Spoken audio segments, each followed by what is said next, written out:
We are,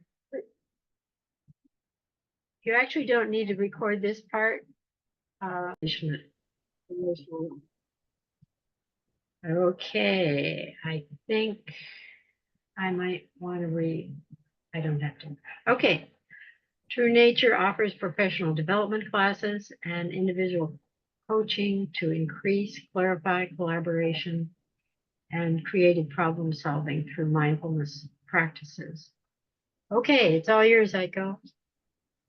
Thank you all for coming. Thank you so much, Annalisa, for backing us up here with tech support and stepping in. Really good to see you.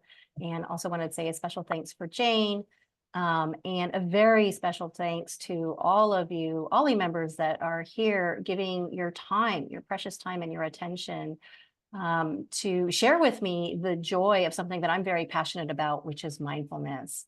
And the talk that I want to focus on today is how we can use mindfulness to approach stress in a way that is constructive and skillful. And I just want to do a check-in with the group. This is my first time being here. Do we go until 1:30? Is that correct? Yes, we do. Perfect. Thanks. So absolutely. Let me go ahead and share my screen. First screen. There we go. So my hope for today is actually to guide you through a series of different activities to get us to start questioning how we relate to stress and potentially see what it's like to reframe stress as an ally or a friend or an important signal that our body produces versus an enemy or a problem or something that we should get rid of. And of course, I'm going to back this up a little bit with the science of stress and offer some practical approaches of how we can shift to experiencing less toxic stress to approaching stress in a healthier way and seeing it also as an important aspect of our growth and our development. And my invitation for you is to absolutely allow yourself to be present. You can, if you want, let go of the need to multitask, let yourself have fun with the different guided meditations and activities. And absolutely feel free to share your experiences in the chat. It gives more of a community feel in this webinar format. And it also allows us to learn from each other, that we each bring various different perspectives, and that is of benefit to the whole group. I will pause for clarifying questions. If anything arises to you, feel free to put that in the chat and I'll do my best to monitor that. And if you have any questions that you don't feel like putting it in the chat, I'll leave some time at the end of the presentation for Q&A. One thing that did come up for me just as a housekeeping item is that a couple of the activities would be of better benefit if you have pen and paper. So if you don't have that available right now, feel free to get that. And just know that this presentation is being recorded. And I can also go ahead and put in the chat, let's see if that works, the presentation. You can download that and you can have access to that after this. So you don't feel pressed that you need to pay attention and remember everything. So with that said, I thought that maybe we could just start off with a little temperature gauge and just check in with yourself. If you were to rate your stress level in this moment from 0 to 5, 0 being I am completely relaxed, maybe even bored at this moment, to 5, I'm feeling very stressed, I'm feeling incredibly overwhelmed. How would you rate yourself in this moment? And feel free to put that in the chat if you want. We can get a sense of the pulse of the room. Where are you at in terms of your stress level right now?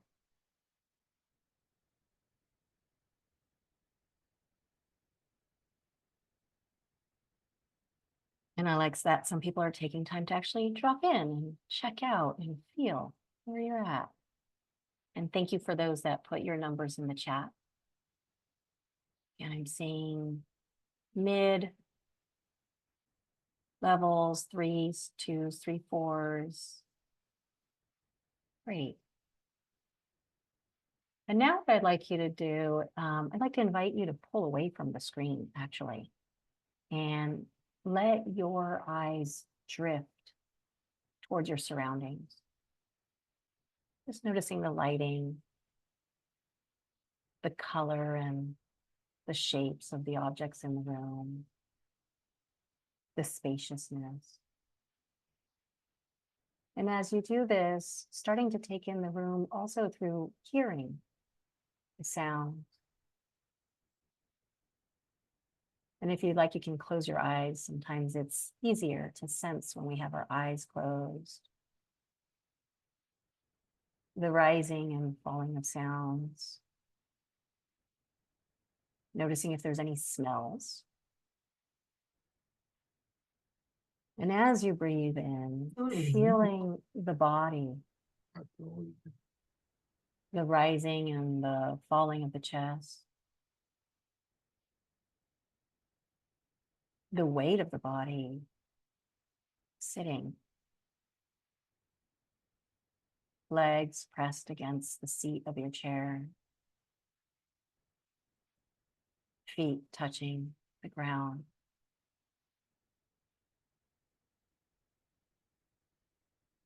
And noticing the mood or the energy level, what that tastes like.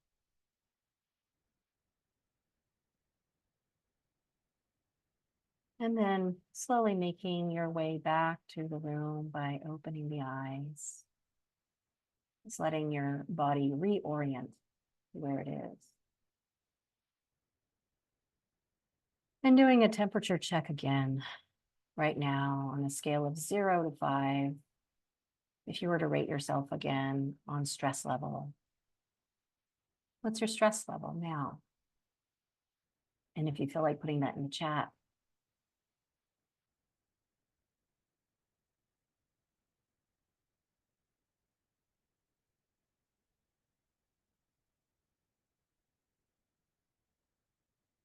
how are you feeling?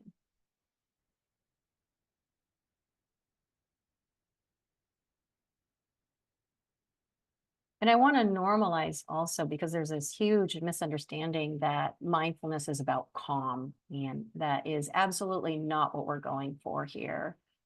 We're going for clarity. We're going for truth. We're going for seeing how things really are. And sometimes when we actually engage in meditation, we don't feel calm. We feel more activated because all of the things that we've swept under the rug up until this moment have the time and the space to surface. So sometimes in meditation, we can notice how agitated we really are, or those emotions that I pushed away rise to the surface and it's uncomfortable.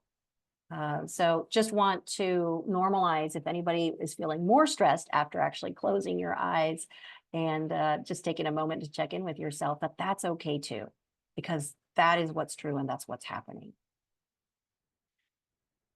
So all this to say is I just wanted to show you that through meditation, even as brief as that pause was, it allows our nervous system to discharge and deactivate.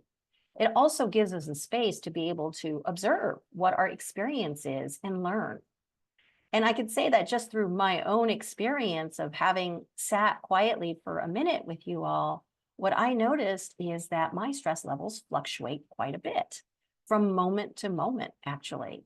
And it really depends on what the present conditions are. Before coming on to this presentation, I had the whole momentum of the day, so I was feeling pretty activated. After closing my eyes and being in my senses, it gave my body some time to process some of the information. And I actually feel differently than before. My activation has changed. And so our stress levels, believe it or not, even though we usually use a blanket temperature gauge, as I'm feeling very stressed or I've been feeling stressed for a very long time, if we were to focus in the moment to moment, what we would find is there's many moments where we're actually not stressed. I love this Buddhist saying, pain is inevitable, suffering is optional. And one of the things that we also notice when we take the time to sit with ourselves is that a lot of our distress comes from the mental plane, not what's actually happening in the moment. And we have this tendency to become enmeshed with the storyline that our mind produces. And as a result of that, experience a lot of unnecessary stress. In case you haven't noticed, our mind has a negativity bias, meaning that it notices the negativity a lot more than it notices the positivity. We can feel stressed just by what we decide that we want to pay attention to. If I'm focusing on all the things that I still have to do today, that is going to generate a particular feeling or reality. That's going to be very different than if I were to focus on all the things I've already done. Also, how we pay attention matters. If I'm paying attention with a lot of expectation or needing things to be in a particular way, that's going to feel very different than if I'm paying attention with openness and curiosity. So stress is also very much perceptual. Mindfulness is being able to wake up from this virtual reality of our thinking mind and to come back to the experiential realm of now. And what that means is that instead of walking my life completely caught up in the stories of my thoughts, I'm able to separate myself from that storyline and witness that the mind produces thoughts. Witness from a very objective standpoint, just like my stomach produces gastric juice. Right? This is just this phenomena that we experience, and that enmeshment is a tendency of mind, and that we do have choice.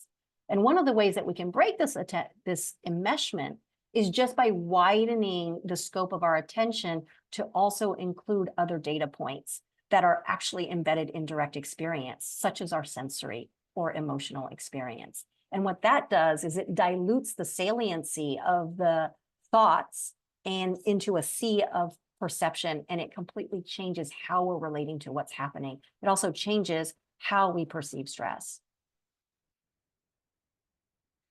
So I want to give this a try. Let's run a little experiment. So once again, I'm going to ask that you peel yourself away from the screen and just let yourself come back to the room by seeing it, hearing it, and feeling yourself in it by feeling the body. And for this exercise, I'm going to invite you to close your eyes. It might be a little bit easier that way. Now I want you to bring up on the screen of your mind something that has been distressing lately. This could be in the relational field. Maybe it's just a challenging circumstance in a relationship.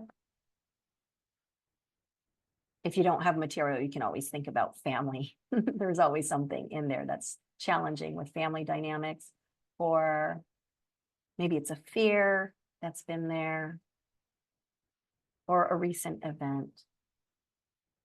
But picking something that is activating but not overwhelming. And just naming what it is. I'm feeling stressed about fill in the blank.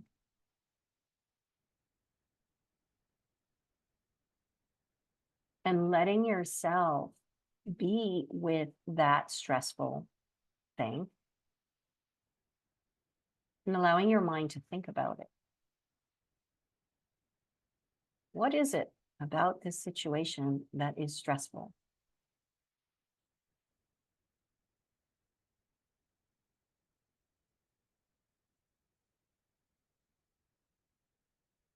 Why is it that it feels like it's not forward moving?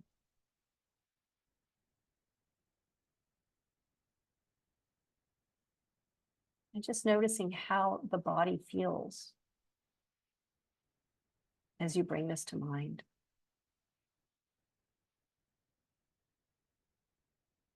And what it's like to now bring also as part of your experience the sounds in the room.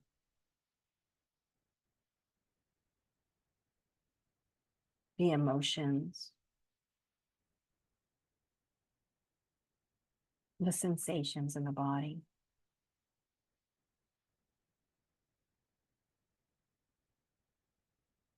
And then re-entering the thought realm about this problem or stressor. What are some possible solutions?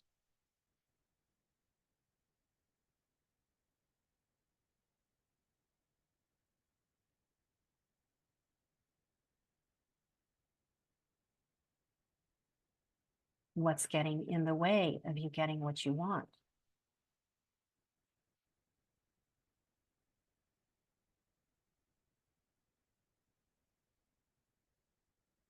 Again, noticing your state, the quality of your state as you think about these things. And now opening the awareness to rest in the simplicity of breathing as you sit with a stressor.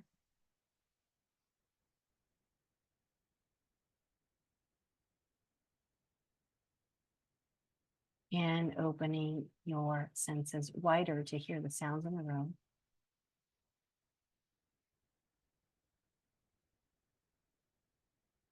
And pulling yourself completely away from this virtual reality by opening the eyes and seeing where you are. Connecting with what's true right now, that in this moment you are safe. Nothing's really happening.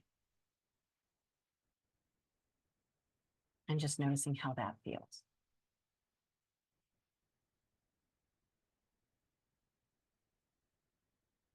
And then letting it all go by taking a few deep breaths.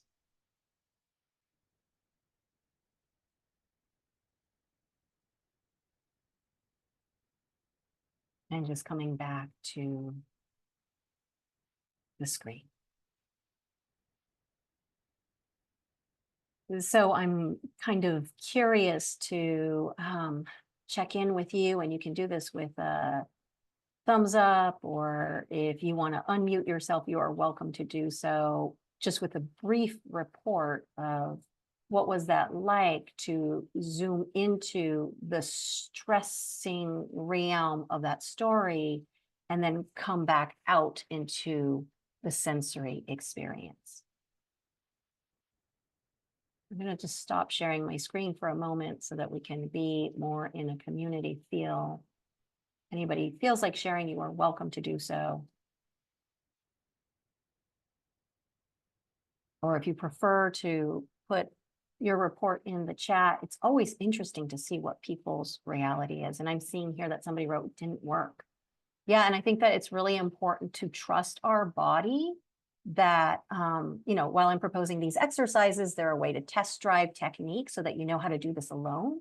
But if you're not having access, there is something about the setting that still doesn't feel supportive to the body, or is not allowing us to be vulnerable, which makes sense. We're in this webinar type of format, right? But the important thing is running you through the exercise or the steps so that if you do want to run your own more legitimate experiment in the safety of your home and your own time and space, you're welcome to do so. So I really appreciate that feedback. Thanks so much for saying that that didn't work. Any other comments?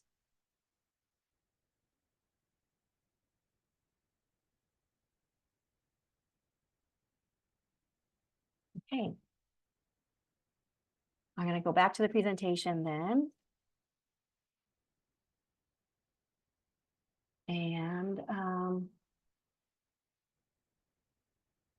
one of the things that I have found as I've been studying stress is that oftentimes I find myself being stressed just about the possibility that I could become stressed because it's so uncomfortable. And I found this online and I think it's kind of funny. I stress about stress before there's even stress to stress about. Then I stress about stressing over stress that doesn't need to be stressed about. It's stressful. So an inquiry that I've had is, what is my belief around stress? And you can just ask yourself this right now. How do you feel about stress? Do you approach it as this is a problem? This should not be happening? And what's your relationship to stress? Are you the fixer type where it's just like, okay, let's just get this over with. Let's take action. Let's take care of the problem. Or are you more of an avoidant type? Like, okay, this is too much right now. I need to shift my attention to something else, or I'm going to distract myself. And I want to say very clearly that there's no problem with either of these approaches. They can actually be very wise, given the context that maybe we're under-resourced and we don't have the ability to meet what's stressing us, and we're choosing to redirect our attention to something else. Or it could be really wise to tackle the problem front on. If these are intentional choices that we're making and they are being made with full conscious awareness versus it being an unconscious compulsive behavior that we do to just bypass the discomfort of what we're experiencing. And Barbara, I'm seeing a hands up. I'm not sure if you have something that you wanted to say. So I find that I have such a tape in my head from being raised in a very, you have to be doing something at every moment, time kind of thought process, that I do a lot of mindfulness. I do a lot of meditation and a lot of things in my home. And I am always compelled to fight against that thought. And I know I'm doing self-care and I know I'm doing productive things for my body and my mind. But that thought in the back of my head is, you're not doing something. What do you do? You're lazy, you're blah, blah, blah. And even after all these years of doing this kind of stuff, that my brain still says, why aren't you like opening a folder and doing some work? You're at work. What are you doing? So even though my level is still staying around a 2, it does absolutely help to just have these reminders and have these moments and taking timeouts even for like 3 or 4 minutes. I know it helps even if I'm fighting against that thought in my head. But I just wanted to share that we have these things, Yeah, I really appreciate you sharing that, Barbara, because I bet you're not the only person that experiences that. And I can tell you that I've been doing this for over a decade, and I'm still running into some of the conditioned patterning that I have that is around culture, right? That our sense of worth is derived on how much we achieve or do. And also part of it is lineage, right? And come from a lineage of, very hardworking Japanese on one side, also from the European side. So, there's a lot that we're carrying within us that is beyond the scope of just our willpower. And what I can say to that is that my approach has been to focus on intention versus outcome. That my intention is that I am wanting to have more presence in my life. I am wanting to relax deeply. And I will keep showing up, whether it happens or it doesn't happen. I'm committed to that towards my own life. And I will keep showing up over and over and over. Because things do change. They're just changing on a very different scale than what we're used to. We're used to immediate change, right? Our society is like, I need to see immediate progress. Or a return for my investment, right? Otherwise, it's not worth it. And some of these changes, actually, in particular, when we're talking about conditioned patterns, really takes a really long time to happen. And so our body needs to be convinced, the organism needs to be convinced that it's safe to take on a different approach. And that takes a while to unwind. So I really appreciate that comment. Yeah, and I'm seeing in the chat, I find the deep breaths are most helpful. And I think that that's the most important thing, is to find out what our way is, because oftentimes also in the mindfulness circles, they do talk about like, okay, the breath, we keep coming back to the breath. But for somebody that might have a background of trauma around breathing, for example, had asthma growing up, or maybe has access, we have different access points. So I think it's really important to make this practice your own and find out what is your way that brings you into a sense of ease and embodiment and connection to what is actually happening. So thank you for those comments. Inquiry is also an important key, and this is what this slide is showing here, is how much of what I am believing is actually based on valid direct experience. So if my belief around stress is that it's something that shouldn't be happening or something that I need to fix, if my relationship to stress is avoidance, then maybe that is going to be informing my approach. And is that approach working actually? Because while these strategies might be effective in the short run, is it effective in the long run in terms of reducing my stress? And I think it's important to start bringing consciousness into our unconscious habitual patterns to make sure that whatever it is that we're spending time doing is actually effective in the long term for our well-being. And in this case, if what we're wanting is to heal what is causing the stress, then it does require a little bit more investigation. What I want to propose in this talk is, what if we change the way we relate to stress? That instead of seeing it as a problem, We actually see it as the body's way of informing us of what needs tending. Kind of like the warning lights on the dashboard of your car. Of course, you don't want to see it, but you kind of want to see it because it's telling you that something here needs action. Something needs self-correction in order for us to return back to homeostasis or well-functioning. What if we were to relate to stress more skillfully? Meaning that instead of rejecting or pushing it away, we were to meet our stress with acceptance, empathy, and care. It's incredibly unpleasant to feel stress. Do we need to add on to that by pushing it away or resisting?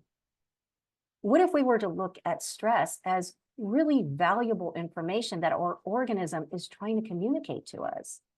What if we were to get curious and investigate what are the points of origin of that stressor, or what are the underlying unmet needs that are calling for our attention? And instead of indulging in unhealthy coping strategies, which I have plenty, whether it's checking out on YouTube or any kind of addictive patterns that might manifest, what if instead I were to get clear on what's happening and choose to respond skillfully?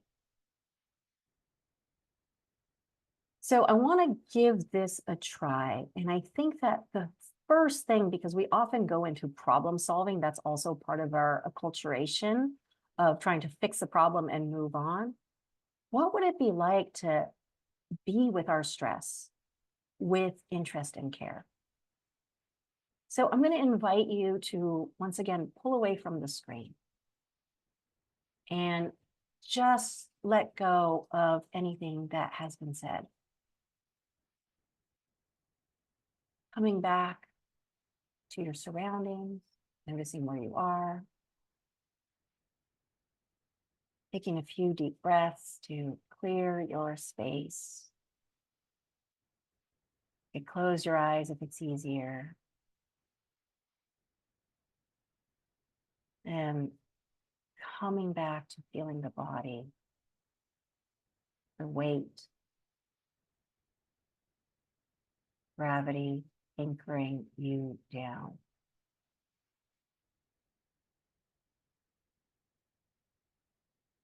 And inviting yourself into this meditation space with no expectation.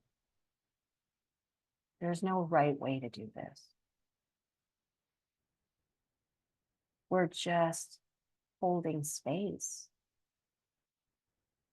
for us to be here safely, uninhibited, offering a kind attention.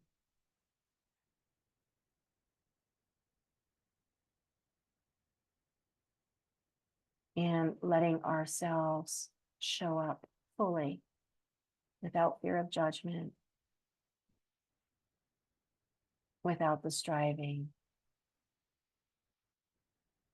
without the need to control our experience. Just as you were to invite a friend into your home, inviting yourself into your meditative space in full permissiveness, just as you are. So if there's a lot of thinking that's going in the background, that's okay. It's not a problem. If you're feeling discomfort, that's okay too.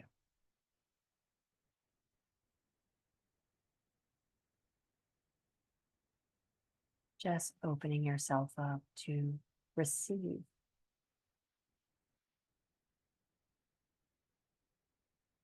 And noticing what it feels like to be able to step into a space where you can just relax, be yourself.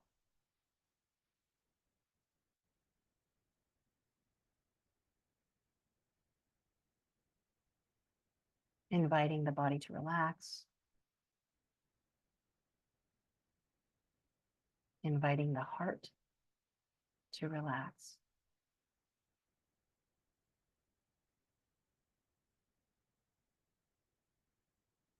noticing what emotions might be there,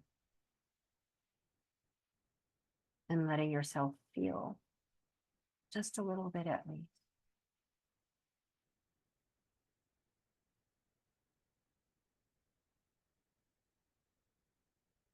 And checking in to see how you are doing in this moment, really.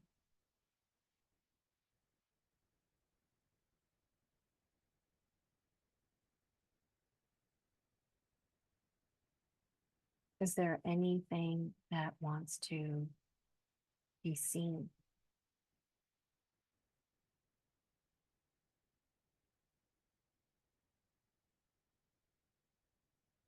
Checking in with the organism. Is there anything that wants to be heard or known?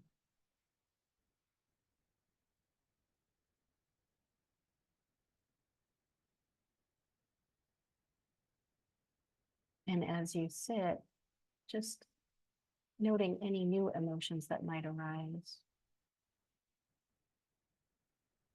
feeling them.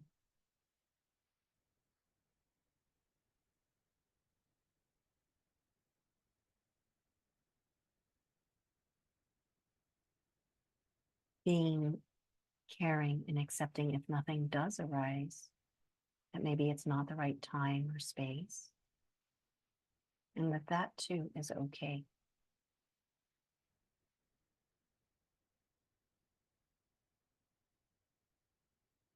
And we'll close the meditation by thanking ourselves for trying something different, making time, creating space in our day for self-care. And then slowly making your way back into the room.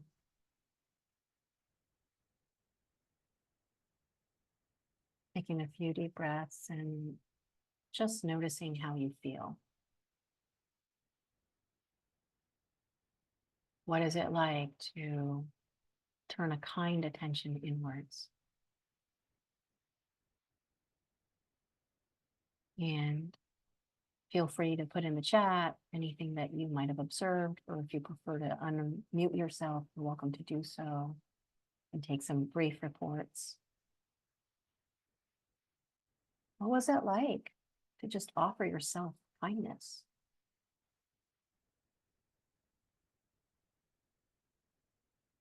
Any surprises that arose?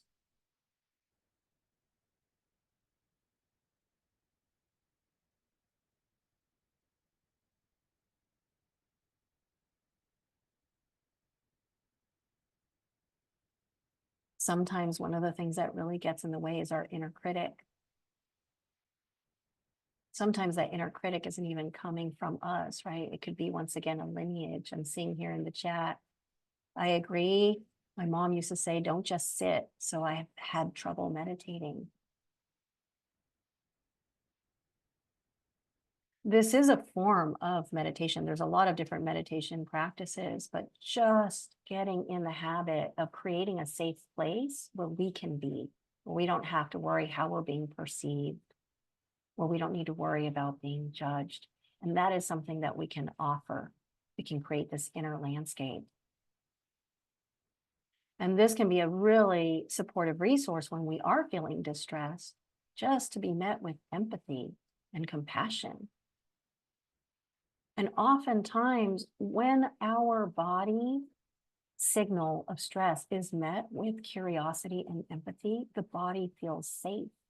And when it feels safe, it starts to feel. And when we feel our emotions, oftentimes they give us information about what's at the core of this, what's really at stake. We can also use, this is the right use of mind, so we're not trying to problem solve or figure out, but we can use it to ask questions. What is it that's wanted in this moment? What's really needed? So I'm coming back to the chat over here and I'm seeing that joy bubbled up with the heavy weight removed. That's amazing. That's great. So being able sometimes just to hold and allow whatever is distressing us can bring a sense of relief because once again, the body knows that it's safe. The message that it's sending is being acknowledged. I'm seeing here, I'm carrying tension in my hips and shoulders, and both pains have different names. Lots of love, need a massage for sure. Funny how both are friends, but sit in different areas. Yeah, absolutely. The body is always communicating to us, right? Okay, and I'm seeing also exercises can help define my stressors and reinforce challenges. Yeah, I can see that. So again, the reframe here is that stress is an important messenger that's arising from our body. And when we take the time to acknowledge and validate our body's messages, it can often relax. It can feel relief. If you've ever tried to hold back or control yourself from crying and then finally allow the catharsis to happen, even though it's uncomfortable, there is a sense of relief. Because now your conscious awareness is an ally and on board with the organism. And together you are contending with the stressor. It's no longer dealing with it in isolation or worse yet, in contention with our conscious awareness. And the way the body communicates is through physical and emotional experience. And when we allow ourselves to feel it versus repress it, miraculously, oftentimes we get a lot more clarity about what actually is the full scope of what's going on, and sometimes even insights about what is the most effective solution. Because if we don't take the time to listen and we move straight into action, oftentimes without that clarity, we waste our precious energy resources and time solving the wrong problem. Kind of like rearranging the deck chairs of the Titanic.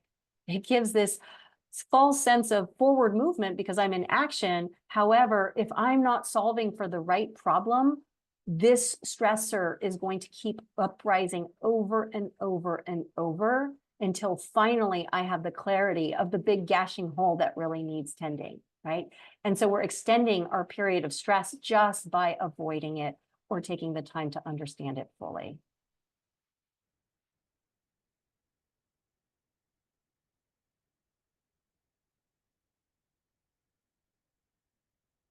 So I want to move into the part of the presentation that we go a little bit into the science of stress, because this sometimes can be really helpful to kind of understand how the body works. And so I'm going to start off with just how science defines stress.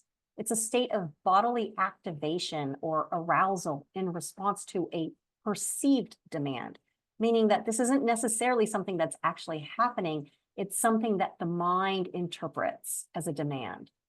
So the first thing I want to say is that stress is completely natural. It's caused by a hormone called cortisol. And we actually have a cyclical pattern of the release of this hormone. We have a big release in the early hours of the morning, which rises us from slumber into conscious awareness. And in a healthy body, these levels go down over the day. Cortisol's job is to mobilize resources for our body to move into action. So of course, it starts in the brain with the interpretation of something that's going on, and then that communicates to our pituitary gland, that communicates with our adrenal glands, that produces the cortisol.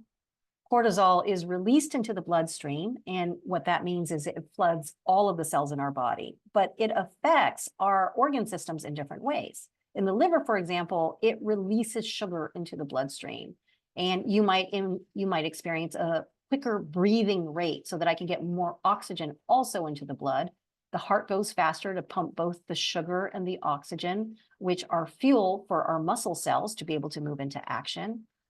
We might also notice that our awareness shifts from being a global awareness to more of a narrow, focused awareness. And anything that happens to not be absolutely necessary for survival in that moment, such as digestion or our immune system or reproductive systems, all of those are shut down temporarily so that the body can really focus in moving into action to self-correct for anything that is the stressor.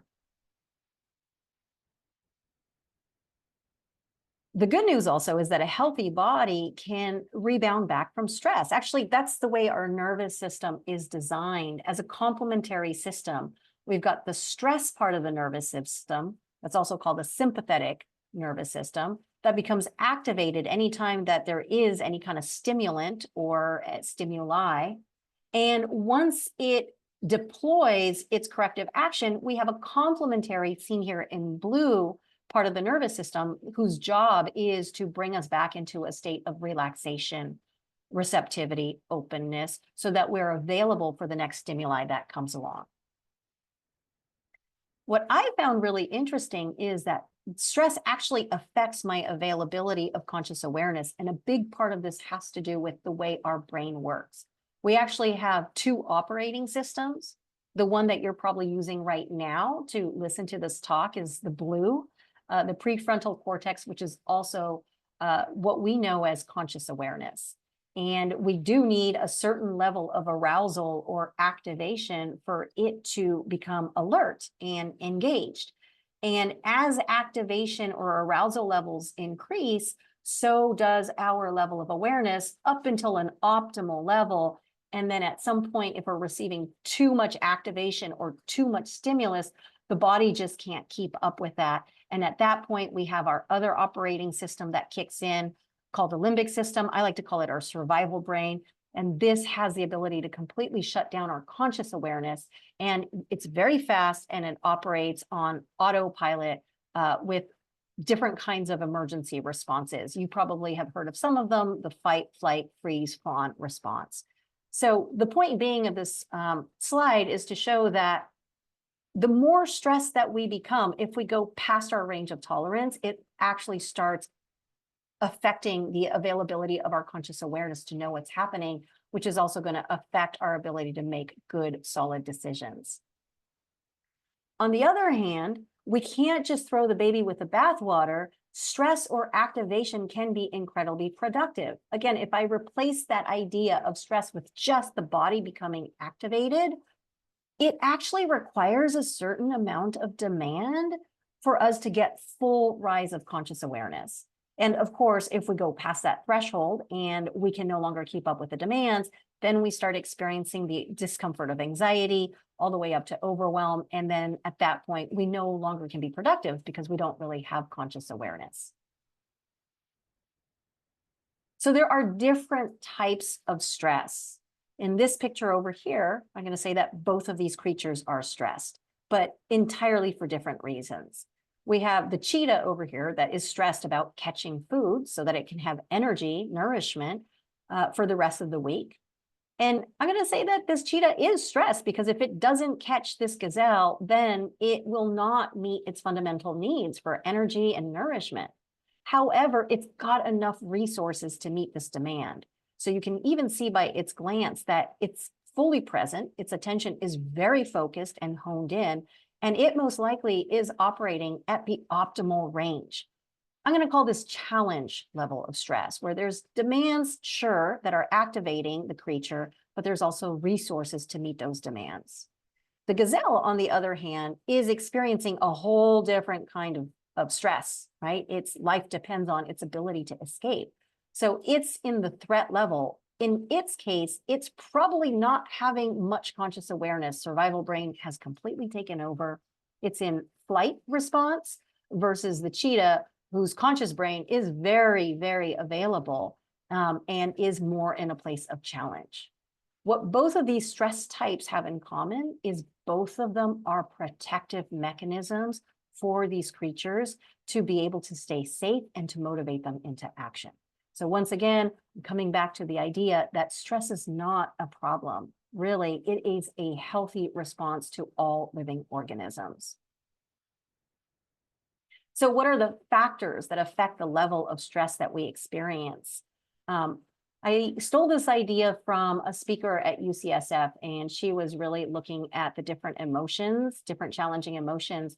And she talked about how really what we experience has to do with the ratio between the perceived resources that are available to the perceived demands that are being asked of us. And so just to exemplify this, if I have a lot of resources and not a whole lot of demands, I'm going to be relaxed, right? I can do this. There's not much that's being required of me. You might think that this is where you want to be on that whole stress spectrum, But this can be really problematic when we don't have any demands and have an abundance of resources, because there's no reason to do anything. There's no reason to grow. There's no reason to change. We enter into stagnation or complacency. On the other hand, if we have too many demands and not enough resources, that's when we start feeling the symptoms of stress. And in particular, if there are way too many demands and just not enough resources, we can feel threatened. And again, this can be a problem if we get into this far end of the spectrum, because it shuts down our conscious awareness and we start engaging in behaviors that are automated that we don't have a whole lot of control over because we have no conscious awareness. Now, these are protective behaviors and they're great in the short term to remove ourselves from danger, but in the long term, these can be problematic. The sweet spot to be is to be in a place where we have enough resources to meet the demands. This is where we enter the challenge state of stress, which can be an incredibly fertile ground for learning, for growth. And this is oftentimes where we find ourselves at optimal performance. So I'm going to just stop there for a moment because I know I've said a lot, and I just want to see if there are any questions that might be coming from you all before I move into the next exercise. You are welcome to unmute yourself if you'd like. I want to share something. We, Annalisa and I had a serious level of stress this morning because the people who normally host the brown bag lunch were not there, all three of them. And therefore, Annalisa is trying, I have a little list of the things you do to get on board to host. I couldn't make it work. She's getting on and she can't make it work. We got it happen. And of course, Aiko is Aiko, right? Aiko. Aiko, yeah. She's notifying me she's in the waiting room. And I'm emailing back and saying, we're trying to make this happen. Just stay where you are. And it like about almost 5 minutes till or 7 minutes till Annalisa got us on.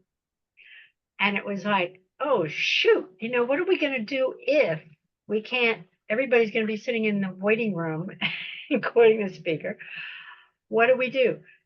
But we had a major stressful event this morning, and after she got on, it's like huge sigh of relief. So the challenge came of doing it. We weren't sure we had the resources to make it happen. And the demand was, oh my God, we got to make this happen. So it's a nice way to be able to talk about it. But we're now relaxed. She went out for lunch. And I'm enjoying the presentation.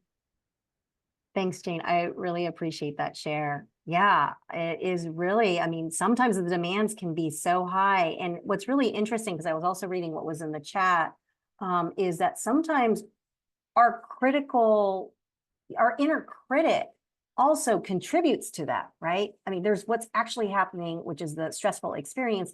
And then on top of that, we're hearing that voice that's constantly giving us advice, unsolicited advice, or that's evaluating how we're dealing with the situation. So, and it's really nice that when we do have the resources, or what I saw in the chat, when we dismiss that extra demand of that critical inner voice, we can actually feel more resourced or more relaxed. So thank you for that. I really appreciate that. Great. So we could try this as an exercise. If you have pen and paper, you can do it that way. Otherwise, you can also just kind of ponder this. But one way that we can manage our stress level, which is the right use of mind, is after we've already empathized with ourselves, after we've already allowed the unpleasant feelings and met it with compassion, we can engage in the mind and just kind of getting curious about, well, what is it that I'm really stressed about? What's the demands in this situation? And then what are some resources, or what am I needing, right? And playing around with these two variables to think about what's a skillful action that I can go into versus checking out or avoiding the situation. So I'm going to give an example of how I would break this down. So one of the things that I was stressed about is, well, I'm still stressed about, is an upcoming deadline. of something that I need to do. And when I think about what do I want or what would be really a resource that would ease some of the stress, I think about, wow, if I had more time, right? So one of the skillful approaches that I can come up with is I can ask for an extension. Now, that's not always possible. So if I can't get that extension, maybe what I can look at is all of my to-do list and start dropping and prioritizing and dropping what doesn't seem like it's necessary in this moment so I can reduce my sense of demand. I'll give you a different example. So I have to have this challenging conversation and let one of my friends know that something that is happening in our relationship is not working for me. So I'm feeling really stressed about this because I care about this person. I don't want to lose this person. I don't want to be misunderstood. I also don't want to be interrupted, or I really just want to have the chance to self-express. So I'm thinking about what would I need in order to feel less stressed during this conversation? And what I've come up with as a resource is that maybe I need some more empathy. I need to feel heard and seen fully before I hear what the other person, what the impact is on the other person or what their solutions are. So maybe one of the things that I can do is I can go into the conversation and let them know, hey, I can be transparent. I'm having a really hard time actually having this conversation. I'm probably going to sound really blamey and judgy. And I'm wondering if you have the space to just listen without taking anything that I'm saying too seriously and hold back from giving advice until I'm ready to ask for it. And I could try it out that way, right? The point being that there are so many different ways that we can go about being stressed that can be productive, meaning that it takes us out of the feeling of powerlessness and helplessness. And it allows us, just by looking at the ratio of demands and resources, to be strategic and move into a place where we no longer feel like a victim, but that we can be creative and we can come up with solutions to try out so that we can meet our own needs versus being dependent on external circumstances to change to meet those needs, or people behaving in a particular way for us to get our needs met. We can actually mitigate our stress levels just by decreasing demands or increasing our resources. So I want to give you just a little time here to try this out. If you have pen and paper, that might be helpful. Or again, you can close your eyes and bring back that stressful situation that you used in a past activity of what is something that's been distressing lately. And if you want, you can name it. I'm stressed about fill in the blank.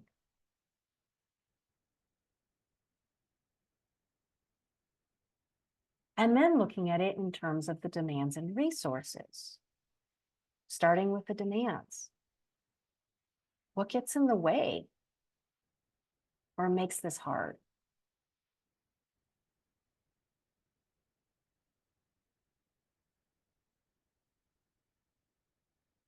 I'm just taking a moment to think about some of the demands in this situation.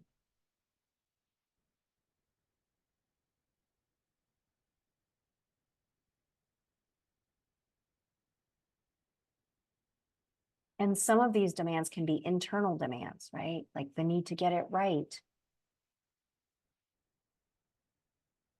Or one of the demands is my expectations are really high.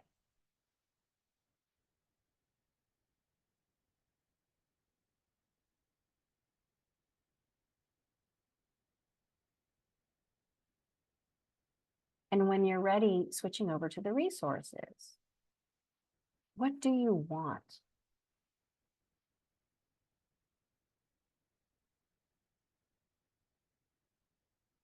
What would be supportive to bring more ease into the situation?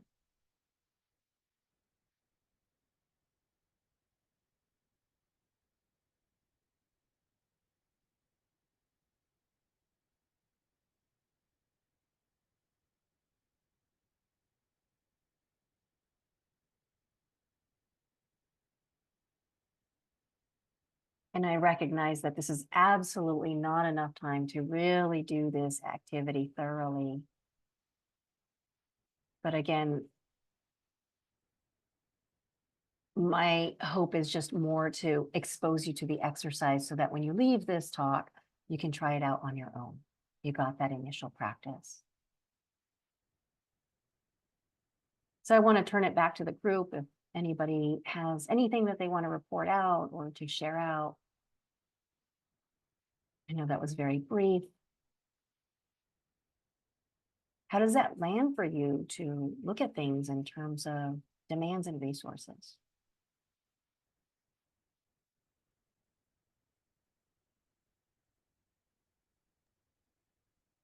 I think it's really useful to look at it that way. The de-stressing problem comes from when you can't increase resources or eliminate demand. Mhm. You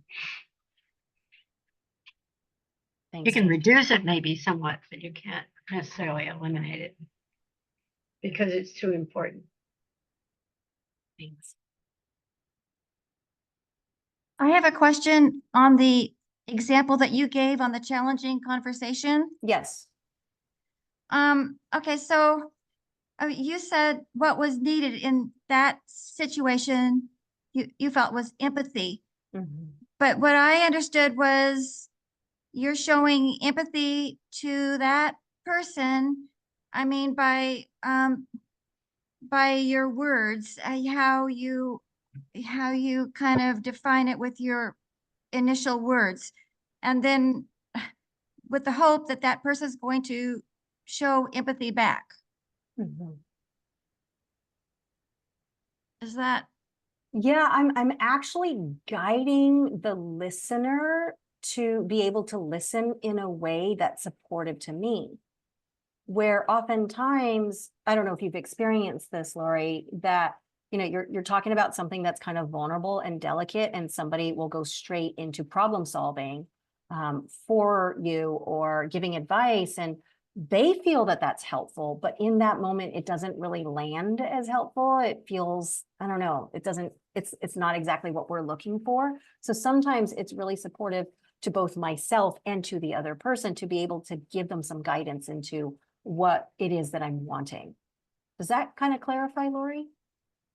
Yeah. I'm just wondering though, I mean, sometimes, I mean, it's not going to be 100%, you can only go forward in your best, sometimes we can't attach ourselves to the outcome. Absolutely. And I think that that's a big part of it is beautifully said, is that we do our part, right? To advocate for self. And there is something that brings about relief. When I advocate for myself, it's almost like I don't need the other person to understand me anymore because I just offered empathy to myself, right? I just showed to myself that I really matter.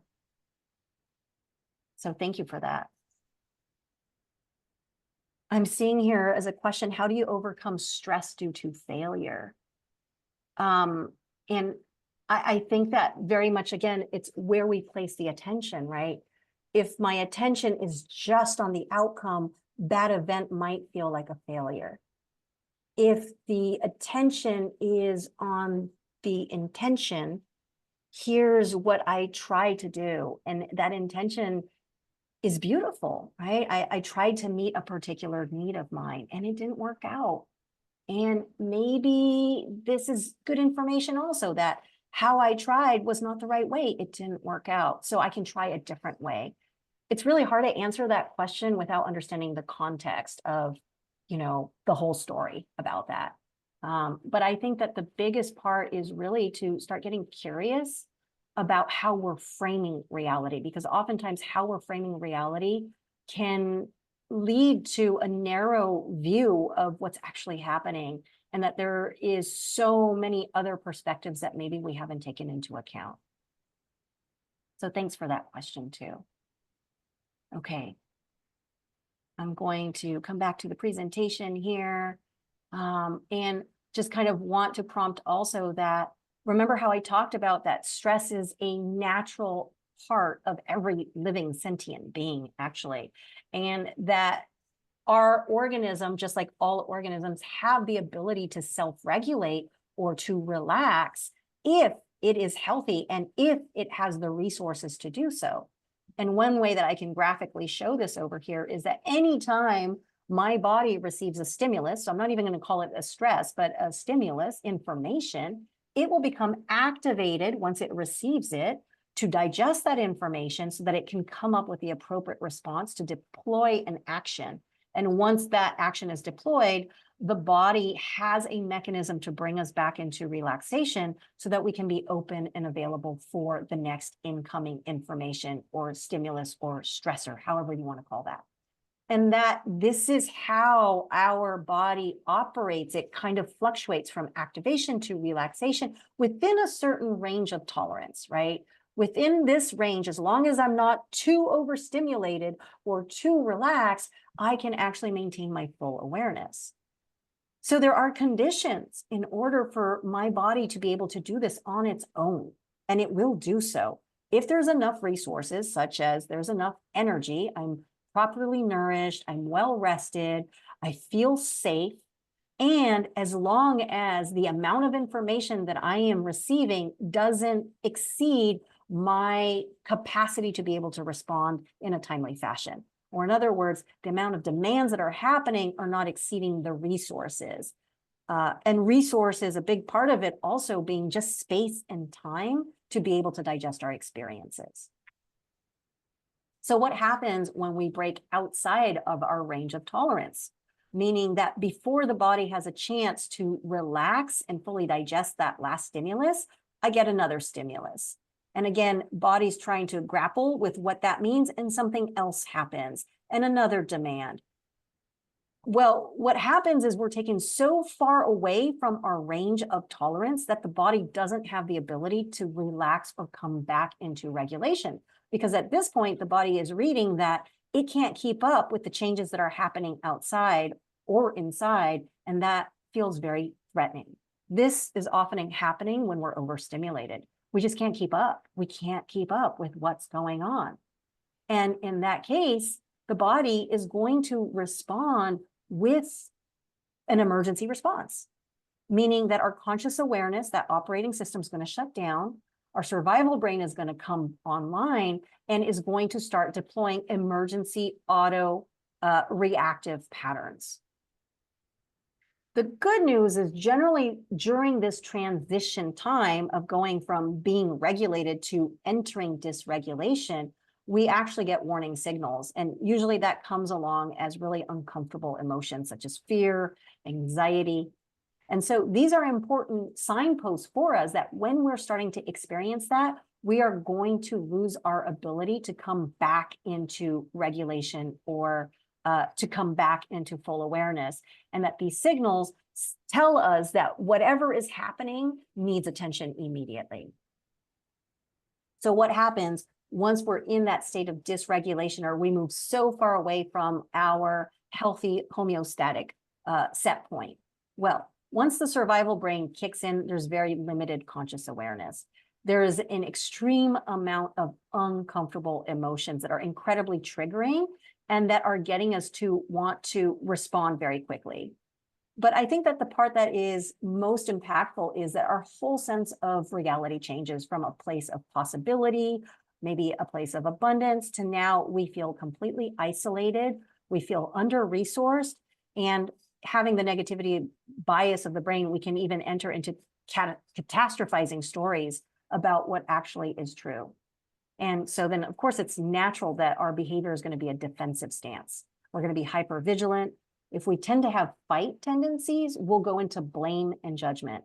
If we have flight tendencies, we might disassociate or shut down. Regardless of what our tendencies happen to be, both of these responses will ultimately lead to poor decisions. We just don't have the availability of awareness to take the full scope of what's going on, to have good enough perspective of what's the best solution. Also, when we're defensive, we erode away connections, whether that's connection to our experience itself, because we're looking at that through the filters and biases of our defensive mind, or we erode connection between each other. Don't forget that we are social creatures and we rely on each other, and we are our biggest resources. And of course, when we enter the state, it further our dysregulation, and this keeps us in this loop, which makes it very, very difficult to be able to pull out of. Now, another protective mechanism that the body has is that having chronic dysregulation is unsustainable. It is very expensive, energetically expensive, to run a fight-flight response long-term. These are all designed to be short-term responses. And so at some point, the body crashes. There's just not enough energy. And then we lapse into freeze, right? We disassociate, or we're absolutely exhausted.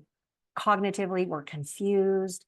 If this has been going for a really long time and we don't feel a sense of control on the outcome, or we feel that everything that we've tried is not working, we might lapse into depression and hopelessness.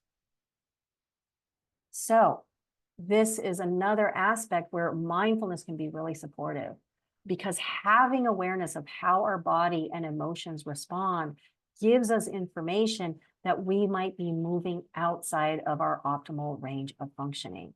Becoming familiar with what stress feels like allows us to be able to address things quickly so that we don't move too far away and lose our conscious awareness, where we can make healthy choices for ourselves. So maybe we can just take a moment right now. You can do this in the chat if you would like. It'd be kind of nice to be able to hear from others. What does stress feel like for you in the body? How do you know that you're stressed? What's the body doing?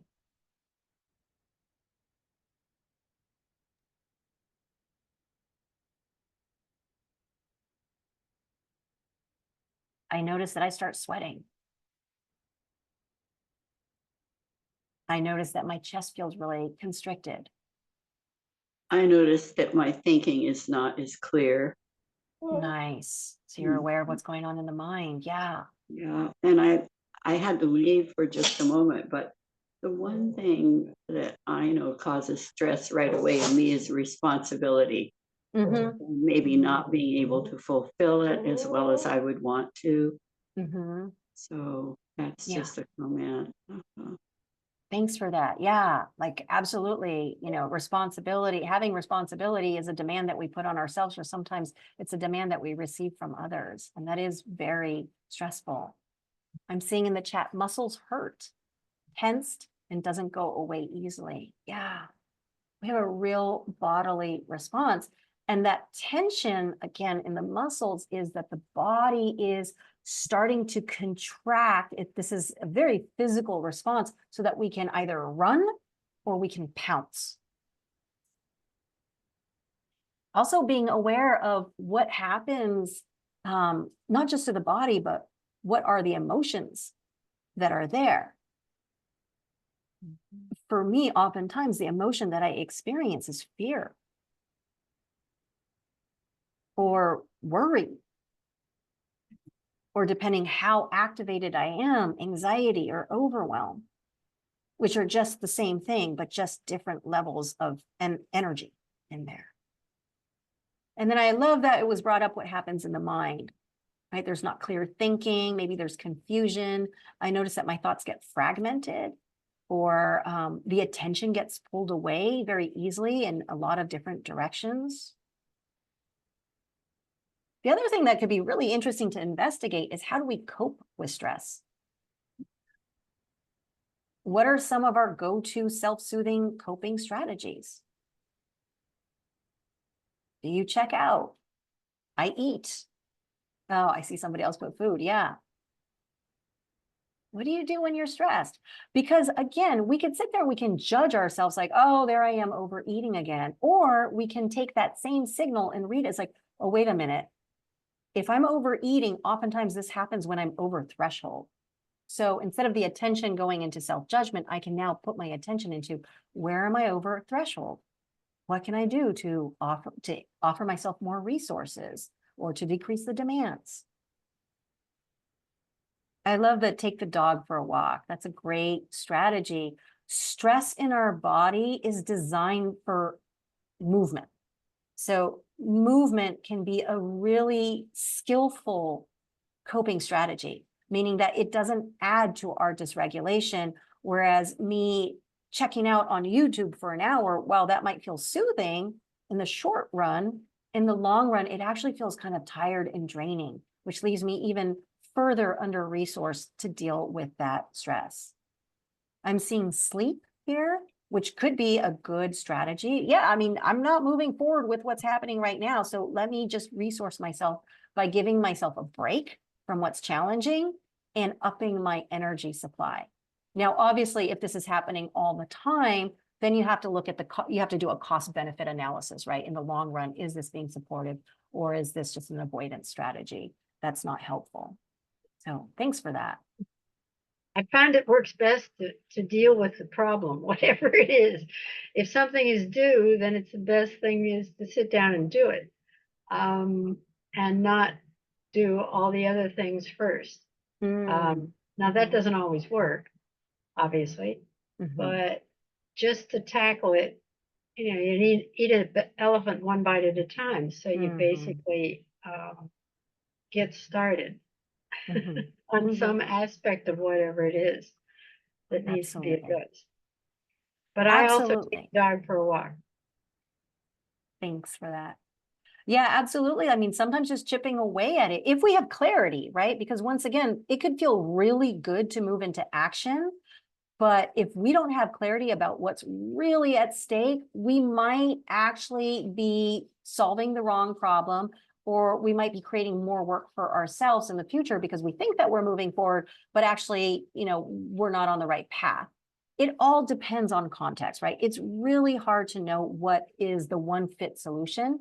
I think the important thing, again, is to bring mindfulness or awareness into the situation and see what's the impact, right? These are the strategies that I'm trying. Is it working in the long run? Am I conscious of that impact? So I'm seeing taking a brief walk outside. Yeah, even if you don't want to. I know I am stressed, but can't find a solution or strategy. Yeah, sometimes we do know that. And oftentimes we know that cognitively, but there's some aspect of ourselves that still is not seeing it. And that happens to be more on the emotional level, right? And there's something about inviting our whole self to be with the stressor without looking for a solution, but just meeting it with a lot of curiosity and empathy and compassion that can allow for movement. Thanks for that share. So I'm realizing I'm running out of time, so I'm just going to talk a little bit more about this. Do want to open it up to see if there's any questions, but I just want to leave you with that, you know, our modern life right now generates a lot of toxic stress. So if you're feeling stressed and that's just a chronic pervasive feeling in the background, a big part of that is that our body is not designed to receive the amount of information that it's receiving today. Never in evolutionary history have human needed to contend with this much information. Not to mention the pace of our life. Even though we have so many processes automated, it just seems that it gets faster and faster. I mean, just compare that to 10 years ago, to 20 years ago, or 30 years ago. It feels really different now. We have really high demands on our attention and time. We have to deal with constant changes, which again is accelerating, and an increasing uncertainty about our future, about the future of our planet, about our individual future as we continue to age. We're contending with a lot. And remember how I said that cortisol in a healthy body is designed to go down after that initial spike in the morning.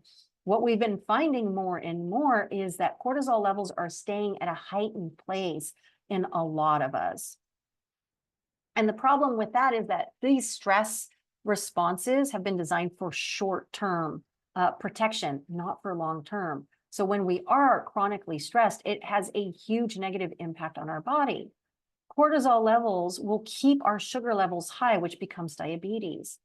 Because the body is trying to move into action, that rapid heartbeat over time and high blood pressure can lead to cardiovascular disease. Cortisol level keeps us awake. And so without the sleep, we're not getting the rest that we need to be able to be well functioning. And don't forget that if we are repressing our immune system or our reproductive system or our digestive system long term, that too is going to have a negative impact. So I'm going to say that the best solution to chronic stress is prevention. Specific things that to consider is to increase the resources in your lifestyle. Well, actually, this might require an analysis of lifestyle and see what changes need to be made. So I know that I've had to increase resources and reduce demands, and I'll just put some of the strategies that I have come up with. And of course, this is something that you might want to take the time and to do your own analysis and come up with your own solutions for how to increase resources and demands, but worthwhile, right? Because we're looking at stress from a systems standpoint versus an individual incident standpoint. And then finally, I want to make a plug for meditation. Increases resilience to stress just by making time and space for ourselves so that the nervous system has a little bit of time to digest experience. There's no way you can do meditation wrong. Even if you just sit there with your eyes open or closed and you just give time where you're not receiving more additional stimulus, that could be even something as simple as driving back from a place without the radio on. That allows our nervous system to be able to catch up. Having an attitude of acceptance, empathy, and care versus judgment. Let's not add on to our distress by our own judgment and evaluation. And then, of course, one of the things that we can practice in meditation, there's so many different kinds of meditation, I'm just giving some ideas here, is to just practice shifting our attention to our sensory experiences, right, which are a lot less triggering than our thoughts. And what we practice becomes habit. And this starts to happen naturally outside of the cushion as well. And this can be a real reality shift for us. Cultivating more body and emotional awareness so that we know and become familiar with the signs of stress from not just a thinking standpoint or cognition, but really from a body standpoint of like, ooh, okay, I'm starting to get anxious. This isn't a problem. This is, again, a warning signal. It is a signal of wisdom for me to reevaluate what's happening and seeing if I can let go of some of those demands and increase my resources. And then, of course, something just as simple as practicing bringing our attention over and over back to something we want to pay attention to, whether it be the breath, which is done traditionally, or whether it be to other sensations or sensory experiences. What we're doing is we are building our capacity for willpower so that when we start indulging in an unskillful coping strategy, we actually have the ability to stop it mid-action and redirect our attention to more constructive actions. So I'm going to leave you with that. I know that was a lot of information. If you want, you can take a screenshot of this screen over here. This is my contact information, and I welcome any connection. If you have questions that I'm not able to answer, or if you want more information, I have a website. You're welcome to go there. I offer workshops and classes from time to time, as well as professional development in organizations and one-on-one coaching. I'm hoping that today it was helpful for you to get a better understanding about stress and maybe offer you some ideas of things to play with and try out. But most importantly, that you consider that maybe these signals that the body is sending us is actually a gift or is wisdom versus it being a problem that we should push away. So I'll just kind of throw it back to the facilitator, and I'm sorry we've gone right up against time. Oh, that's okay. It's not an iron post that we have to pass through. I think this was wonderful, very helpful. I think a lot of us are experiencing stress, political stress, among other things, and social stress. So I think this is extremely useful, and I think there are comments in the chat to that end. So I want to thank you very much. And where are you living now? I'm in McKinleyville. Oh, you are here. Yeah. So Yeah. you have local seminars, or we can do individual consultations, or how's this work? Yeah, absolutely. I mean, the presentations I've been doing have been online. My hope is to come back to OLLI with some possible mindfulness courses. If this is an interest to the community, absolutely let me know. There are Mhm. so many different themes that we can explore, you know, bringing mindfulness into communication, just developing body awareness or developing emotional awareness, mindfulness into decision making. There's so many different things that we can explore. So absolutely, you know, let me know if there are any interests, and, you know, we can brainstorm different potential future presentations. We Aiko, can do that without a doubt. Anybody have any further comments? And I can stick around for questions as well if folks want to stay on. This was wonderful, Aiko. I just so appreciated it. Now, with all your giving, don't get stressed. That's a good response, Judith. And I want to let you all know that next week on Monday, we're going to be talking about tax savings by charitable giving with Patrick Clary and panelists.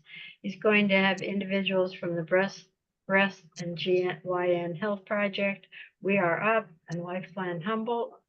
We'll be talking about their opportunities for you to participate, but in ways in which you can contribute. So we very much appreciate seeing you again next Monday. But meantime, I want to thank Annalisa again for her salvaging of our brown bag lunch presentation. She had to learn how to do it spur of the moment because everybody else was MIA. So it was wonderful. Thank you, Annalisa. And thank you ever so much, Aiko. And let's talk about the future. Okay. Okay, sounds good. Thank you, everyone, for your time and your attention. I know how precious that is, and it's so joyful to be in community. So thank you so much for this opportunity. And thank you again. Thanks, Bye. Judith. We loved it.